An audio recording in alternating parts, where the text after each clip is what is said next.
just got back from the parts store. We got a couple of cool things here. Got an air filter, we're ready to pop in. And then this clay bar kit, this will be useful after we wash the car. We can go over it with the clay bar, get any of the real stubborn dirt and dust and all kinds of stuff out of the paint before we wax it. As you rub the clay along the paint, it'll get any of the big chunks of dirt or dust or anything, well, the little chunks too, but it'll get everything, all the imperfections out of the paint before we go and wax it. That'll really help give a good shine, but more importantly, you'll be getting all that stuff out that you wouldn't want in the paint before we go and wax, which protects it. So, with that being said, let me pop in this air filter. Takes about 2 seconds. I already have the screws undone, so I'll just slide it in, and wha-bam. Perfect. Obviously I'm going to go and screw those in, but that's a little boring, so I'm not going to make you watch that. It is kind of funny, they're screws and bolts at the same time, because a 10mm wrench will fit right over that, but also a Phillips screwdriver will fit in there. So I don't know if I should call this a bolt or a screw, because it's both. I just wanted to show you real quick, I really like this tool here. It's a metal clip remover for the plastic clips in the Miata. I'm sure it's used for lots of different clips. But I'm working on taking this rear carpet out because we're going to replace this soft top, and also, I don't know if you can see this, but over here there's a bunch of mold or mildew or whatever it is. So we got to get all these clips out. All you do, again, hopefully you can see this, but you put the end of the metal tool, easier said than done. Sometimes you have to lift up the carpet a little to get it in, but put it right behind, make sure it seats deep in that clip, then you just pop it right out. So as you can see, hopefully this little piece came out.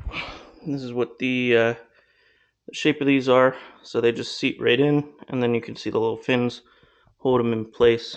Again, hopefully you can see that, but yeah, I just wanted to show you, I really like this tool. I just got all the clips out from the carpet, so I'm going to pull that out. That would be the first step that you would want to do toward getting this soft top out.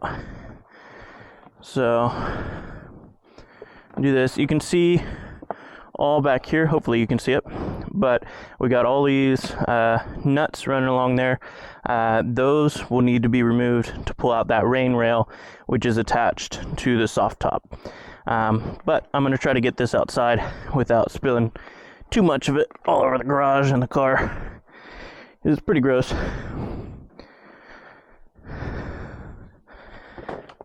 Alright, and you can see here, this is the mold and mildew that I'm worried about.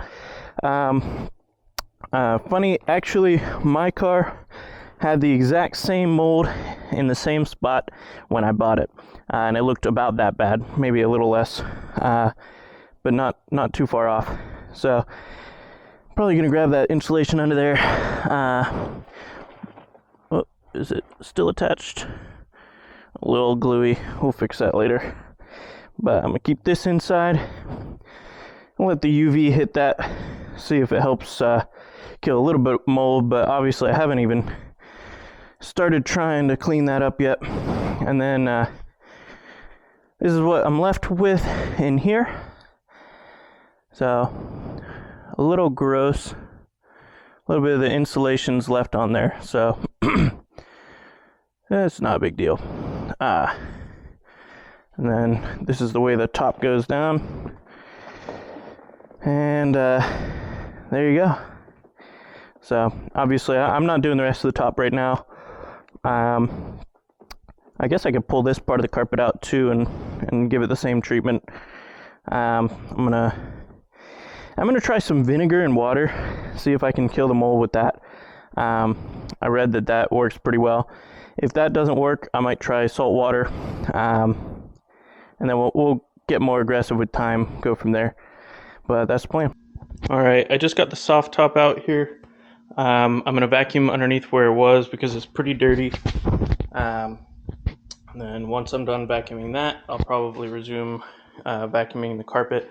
I decided it was easier to, or it made more sense to remove the soft top before doing the carpets, because as you can see, even though I had already cleaned this part, well, hopefully you can see that, there's still a bunch of junk there that just fell from the soft top. So I figured it would make way more sense to remove it, clean all that, and then finish up with this. That way, when we get the new fresh soft top on there, I can get the new top and then install it, and it won't drop a bunch of stuff. Just a quick update. We do have the top out. I believe I already mentioned that. I'm working on wiping down every surface in the interior, just to get all the dirt and grossness out. Started wiping down the windshield. We're going to replace the wipers. I'm going to wipe down the inside of the windshield next, and then wipe down the doors. And that should be pretty good for now. I have a few things I have to do tonight, so I won't be able to keep working on the car all day.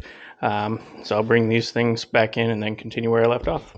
All right, so I've wiped down just about every surface I could think of. Everything from the area behind the seat belts all the way through the doors and the dash. Just about everything. Up next, I made this vinegar solution. I made it pretty strong, so it's like probably 75% vinegar, 25% water. But I'm going to use this vinegar solution to try to get the mold out of a few of these places. So right here we got this mold or mildew, whatever it is. We got a little bit more in these mats.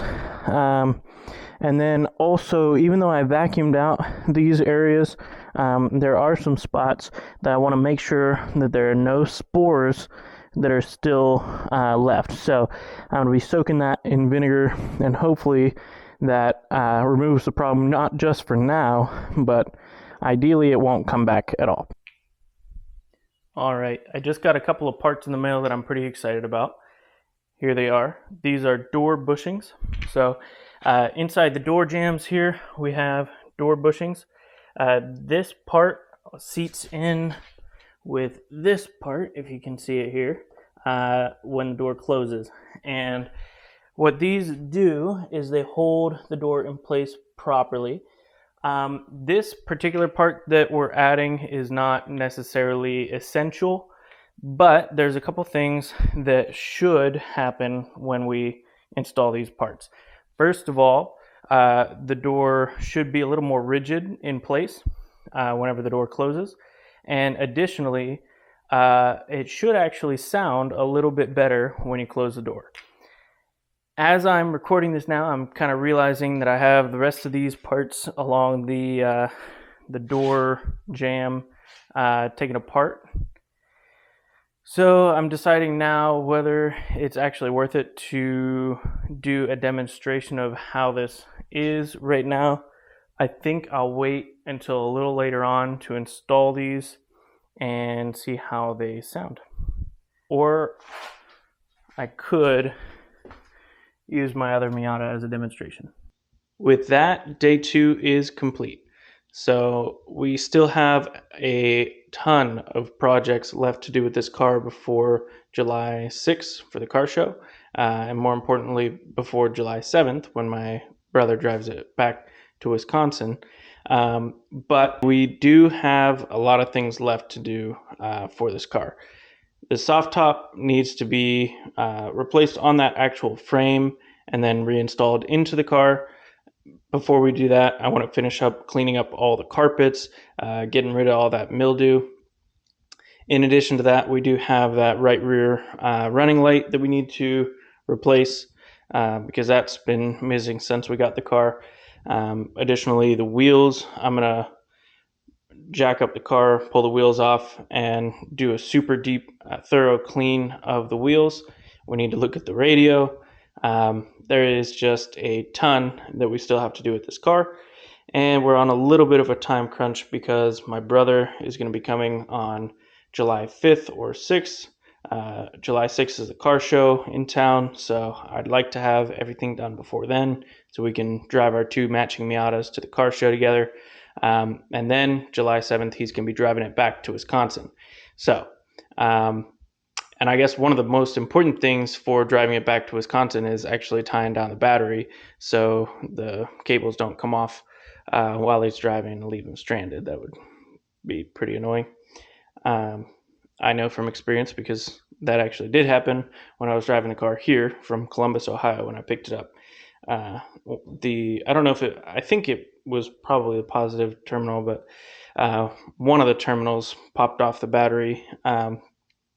Went to start up the car and I was a little grumpy. I actually called the previous owner and I was like, hey, is there a reason this car is not starting? I was a little fired up, but he was like, hey, did you check the battery terminals? We had the spare tire in the trunk kind of holding it in place. And I was thinking to myself, that's really not an adequate way to tie down the battery. And I had moved the spare tire up to the front, just trying to get things all in order.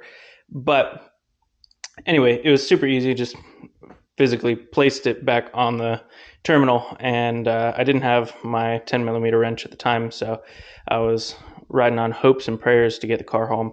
But we made it, and that's given us the opportunity to complete all these projects. So I'll keep you guys posted. I'm super stoked for what we have in store.